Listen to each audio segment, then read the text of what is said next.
Jadi kami kelompok 6 ilmu tanah kelas TLB akan menjelaskan tentang soil security solving the global soil crisis.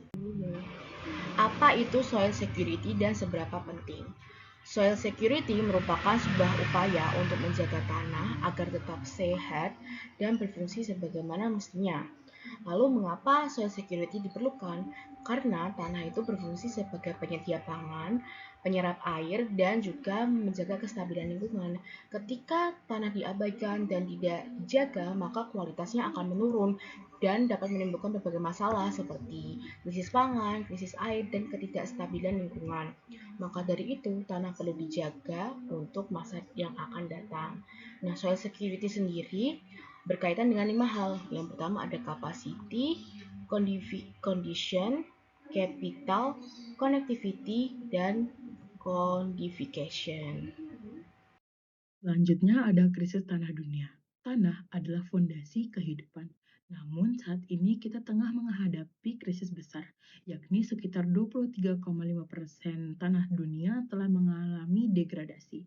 Penyebab utamanya ada erosi, penggunaan lahan yang tidak tepat, juga hilangnya kesuburan tanah. Dampaknya sangat serius. Yang pertama ada produksi pangan yang menurun sehingga mengancam ketahanan dan kualitas pangan, lalu ketersediaan air bersih yang berkurang karena tanah telah kehilangan kemampuannya untuk menyimpan dan menyaring air, dan biodiversitas terancam karena habitat alaminya telah rusak. Krisis ini bukan hanya sekedar masalah lingkungan, tetapi juga ancaman bagi keberlanjutan hidup manusia. Jika tanah terus rusak, maka pangan, air, dan keanekaragaman hayati akan semakin sulit dipertahankan. Selanjutnya ada peran tanah dalam pembangunan berkelanjutan, yaitu tanah sebagai penyedia pangan dan air, tanah pendukung ekosistem dan keragaman hayati, tanah membantu mengurangi perubahan iklim, dan tanah penyedia layanan ekosistem bagi kehidupan.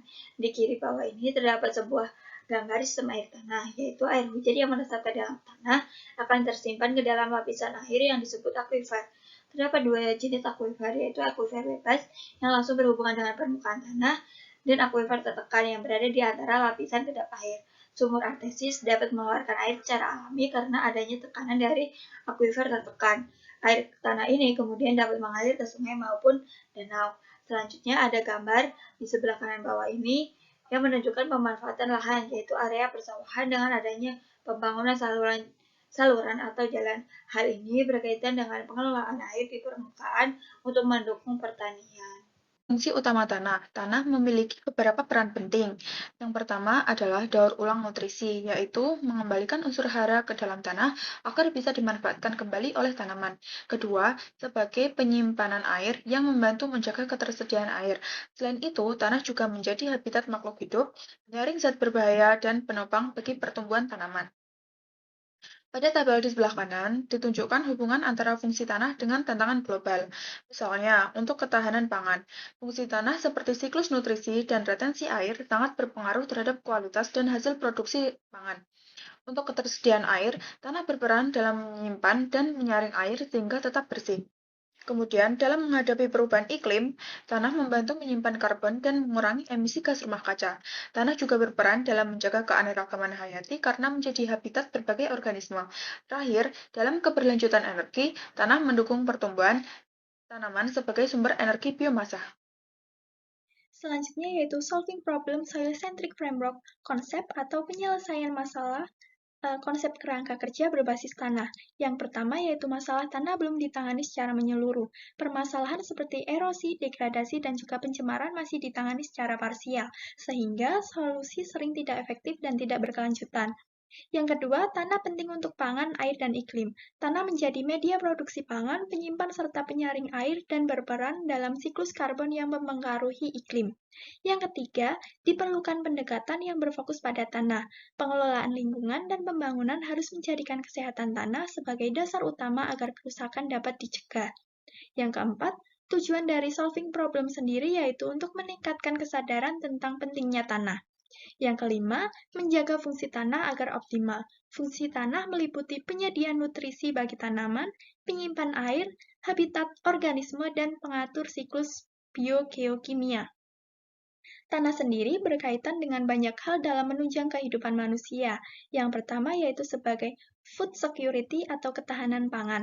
Yang kedua yaitu sebagai water security atau ketahanan air. Yang ketiga yaitu sebagai energy sustainable atau keberlanjutan energi. Yang keempat yaitu ekosistem service atau layanan ekosistem. Yang kelima yaitu sebagai biodiversity protection atau pelindungan keanekaragaman hayati. Dan yang keenam yaitu sebagai climate change abatement atau mitigasi perubahan iklim. Selanjutnya adalah soil carbon. Soil carbon merupakan salah satu indikator dalam kesehatan tanah. Jika dalam suatu tanah karbon yang terdapat di dalamnya rendah, maka tanah tersebut tidak subur. Perubahan karbon itu dapat menimbulkan kerusakan pada tanah. Tanah yang menyimpan karbon dapat mengurangi perubahan iklim. Pengelolaan lahan atau pengelolaan tanah yang baik dapat meningkatkan karbon di dalam tanah tersebut. Yang terakhir adalah kesimpulan. Kesimpulan yang didapatkan dari materi yang dipresentasikan oleh kelompok kami adalah yang pertama, soil security adalah hal yang sangat penting untuk memantau kualitas pada tanah. Pada masa ini, dunia menghadapi krisis tanah akibat dari degradasi. Tanah menjadi salah satu komponen penting untuk pangan, air, dan lingkungan.